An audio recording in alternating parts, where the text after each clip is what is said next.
लाओ री हल्दी लाओ, बन्नो रानी को हल्दी तो लगा दूं। वारी जावा वारी जावा, देखो तो हल्दी के रंग में डूबकर दुल्हनिया का तन बदन एकदम चंदन की तरह खिल रहा है। चलो री बहनों, अब कल आएंगे मेहंदी लगाने। रुकिए कमला काकी, अभी हल्दी की रस्म पूरी नहीं हुई है। अरे लगा तो दी हल्दी तुझको रज रज के, अब किसका इंतजार है। लेकिन मधु की आंखें जैसे किसी का रास्ता देख रही हो। तभी पीली सी साड़ी पहने, झुमका गजरा लगाए हुए चंदा को अनुज और गोरी लाकर बिठाते हैं, जिसे देखकर कमला रानी आग बबूला हो जाती है। हे महाराज राम जी, अरे तुम लोगों ने क्या अनर्थ किया हुआ है। इस विधवा को रंगदार साड़ी क्यों पहनाई हुई है। आज हमारी माँ की भी हल्दी है। क्या? अरे बावली हो गई है क्या? लगता है तुम दोनों भाई बहन भूल गए हो कि ये तुम्हारी सौतेली माँ है, जो पहला पति छोड़कर आ गई और तुम्हारे बाप को भी खा गई। और तुम लोग इस उम्र में अपनी सौतेली माँ की हल्दी करवाना चाह रहे हो। कल को ये इस उम्र में बच्चे पैदा भी करेगी। छी छी छी छी, इसकी जगह मैं होती तो शर्म से डूब कर मर जाती। कमला रानी के नीम जैसे कड़वे दाने चंदा के जिगर पर चाकू की तरह चुभ रहे थे। गुस्से से उबलती कमला रानी चंद के मुंह पर कीचड़ मल देती है। ओह, ओह, तेरे चेहरे पर सुहाग की हल्दी नहीं, बल्कि एक कीचड़ ही लगाने लायक काम किया है तूने। इस बुढ़ापे की उम्र में गुल खिलाते शर्म नहीं आई तुझको? मुझको तो पहले से ही मालूम था इसका चक्कर चल रहा है उस मधुकर के संग में। ये सब सुनकर चंदा सुबक सुबक के रोने लगती है। क्या कमला रानी सच बोल रही है? क्यों चंदा की सौतेली औलाद अपनी माँ की हल्दी करवा रहे थे? आइए कहानी के पिछले भाग से देखते हैं, जहाँ मंडप में 14 साल की चंदा की शादी उसकी मर्जी के खिलाफ उससे बड़े उम्र के प्रीतम से हो रही थी। वो कच्ची उम्र की बालिका वधू रोए जा रही थी। बाबा बाबा, मेरी शादी मत करवाओ ना, मुझको नहीं जाना।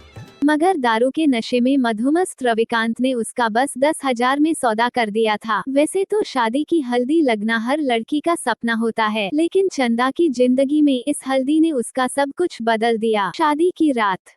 मेरे पास मत आना, दूर रहो, मैं कहती हूँ दूर रहो। दिखने में गुलाब के जैसी है और चबाने में एकदम तीखी मिर्ची। चल अब ये नाटकबाजी छोड़, मैं तेरा पति हूँ। बेचारी चंदा की सिसकियां 4 दीवारों में दब कर रह गई। और इसी तरह समय बीतता गया। चंदा एक बेटी की मां बन गई। इन सालों में परिस्थितियां उसके लिए बहुत ही बद से बेहतर हो गई थी। क्या हुआ डॉक्टर साहब, इस बार तो छोरा है? जी नहीं, इस बार भी लड़की है माताजी। थारी भली हो, हर बार बेटी पैदा करती है ये नासपीटी। चंदा को घर लाकर प्रीतम उसको बहुत मारता है। अजी मुझको मत मारो, मेरे अंदर लड़का है या लड़की मुझे कैसे पता होगा? ये सब तो भगवान के हाथ में है। ज्यादा चपड़ चपड़ की ना तो गला घोट कर मार दूंगा। शादी की हल्दी तो तुझे लगी थी ना, अब आखिरी विदाई की हल्दी भी लग जाएगी। मार बेटा मार, ऐसी मार मार इसको कि इसका बच्चा पेट में ही मर जाए। दोनों उसे मारकर उसको उसकी बच्ची के साथ उसे उसके घर से निकाल देते हैं। रीति रिवाज से बिहाई गई चंदा की जिंदगी बद से बेहतर हो गई है। हल्दी का शुभ रंग उसकी जिंदगी से उतर चुका था, लेकिन चंदा की तकदीर में अभी जैसे किसी और का साथ लिखा था। अपने 2 बच्चों की खातिर शंकर उससे मंदिर में शादी करके ले आता है। चंदा, ये दोनों बच्चे बिन माँ के हैं। मुझे तुमसे यही उम्मीद है कि तुम मेरे बच्चों को प्यार दोगी। आज से मैं आप दोनों की माँ हूँ मेरे बच्चों। चंदा की दूसरी शादी तो हुई, लेकिन बेहद सादगी भरी। जबकि शादी की हल्दी लगना जैसे चंद के दिल में दब के रह गया। इसी तरह से साल गुजरने लगा, लेकिन लंबी बीमारी के कारण शंकर भी ज्यादा दिन नहीं जिया और चल बसा दिल पर पत्थर रखकर चंदा ने अपनी कलाई की चूड़ी तोड़ दी और मांग का सिंदूर पोंछ डाला। एक दिन गोरी ने पूछा, माँ तुम ये सफेद साड़ी क्यों पहनती हो? तुम इसमें बिल्कुल भी अच्छी नहीं लगती हो। तुम ये बिंदी और ये लाल रंग लगाओ, है ना माँ? इसमें तुम बहुत सुंदर लगती हो। नहीं बेटी, अब कोई भी रंग मेरे लिए नहीं रह गया है। दरवाजे पर खड़ी चंदा की सौतेली बेटी यह सुनकर बहुत दुखी हुई। दूसरी शादी करने की सोचती है। अनुज भैया, क्यों ना हम दोनों माँ की शादी करा दें? ये तुम कैसी बात कर रही हो मधु? वो हमारी माँ है। जानती हूँ भैया, लेकिन माँ की अभी उम्र क्या है? उनके आगे सारी जिंदगी पड़ी है। आप नहीं समझेंगे, हर लड़की का अरमान होता है शादी की मेहंदी और हल्दी लगाना। माँ ने भले ही हम तीनों के लिए कितना कुछ किया है, लेकिन उन्होंने ना तो खुशी देखी और ना ही जानी। क्या उनके बच्चे होने के नाते हमारा फर्ज नहीं बनता कि हम उन्हें खुशियाँ दी? मधु की यह बात अनुज के दिल पर लग गई। थोड़े दिन में मधु का रिश्ता लग गया। शादी के कामों में मधुकर ने सब कुछ एक पिता की तरह किया। चंदा जी, मधु बिटिया की शादी का मंडप तैयार है, एक बार देख लीजिए, कोई कमी तो नहीं छूटी। जी नहीं, सब कुछ बहुत अच्छा है, बहुत बहुत धन्यवाद। आज वो नहीं है, लेकिन आपने इनके पिता की कमी पूरी कर दी। चंदा जी, क्या मधु मेरी बेटी नहीं है? मुझे तो आपका सोचकर दुख लगता है। एक दिन दोनों बेटियां इस घर से विदा हो जाएंगी और अनुज की अपनी जिंदगी हो जाएगी, तो आप तो अकेली पड़ जाएंगी। आपके सामने पूरी जिंदगी है, किसी का हाथ थाम लीजिए, घर बसा लीजिए। मधुकर ने चंदा से यह बात कह दी जिसे वह खुद से कभी नहीं बोल पाई थी। तकदीर ने 2 बार उसकी जिंदगी से रंग छीन लिया था, लेकिन तीनों बच्चे मधुकर के पास अपनी माँ का रिश्ता लेकर आए। तो फिर आप थाम लीजिए हमारी माँ का हाथ, मधुकर अंकल, हमेशा के लिए। अनुज बेटा, ये तो क्या बोल रहा है? इस उम्र में मैं शादी करूंगी?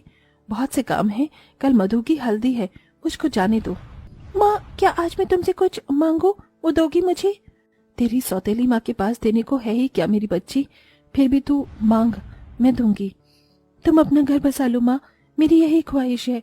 मेरी हल्दी के साथ तुम्हारी भी हल्दी हो, मेहंदी हो, और तुम खुश रहो माँ, बहुत खुश रहो। चंदा के लफ्ज भले कुछ नहीं बोल पाए, लेकिन अंदर के दिल से सालों का हल्दी की रस्म करने का सपना पूरे होते देखा। अगले दिन गोरी और मधु अपनी सौतेली माँ को पीला जोड़ा पहनकर सजा रही थी। माँ कितनी सुंदर लग रही है आज, माँ को हल्दी लगाएंगी दीदी। हाँ गौरी, आज हमारी माँ की हल्दी होगी। दोनों उसे हल्दी की रस्म के लिए खूब सजा कर लाती हैं, जहां समाज के ठेकेदार बने लोग एक 14 साल की कच्ची उम्र से दुखी भरी जिंदगी जीते आ रही उस सौतेली माँ पर तोहमत लगाने नहीं चुकते हैं। जैसे ही लोग जाने लगते हैं, तभी मधु रोते स्वर में बोलती है, रुक जाइए आप सब, आप लोगों से ये एक औरत की खुशी नहीं देखी जा रही, इसीलिए क्योंकि वो हमारी माँ है, किसी की विधवा, इसलिए इन्हें जीने का हक नहीं है।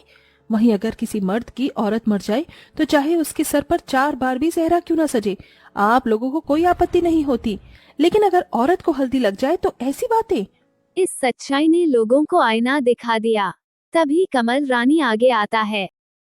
मुझको माफ कर दे मधु बिटिया, मैंने न जाने क्या क्या बोला, एक बार भी ये नहीं सोचा कि बेचारी कितने दर्द से गुजरी है।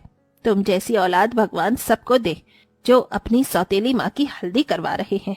इसके बाद दोनों बेटियां अपनी सौतेली माँ को दूध से नहलाती है और औरतें बारी बारी से आकर चंदा को हल्दी लगाती हैं, और अनुज भी खुश हो जाता है और आखिरकार में दोनों की शादी धूमधाम से हो जाती है।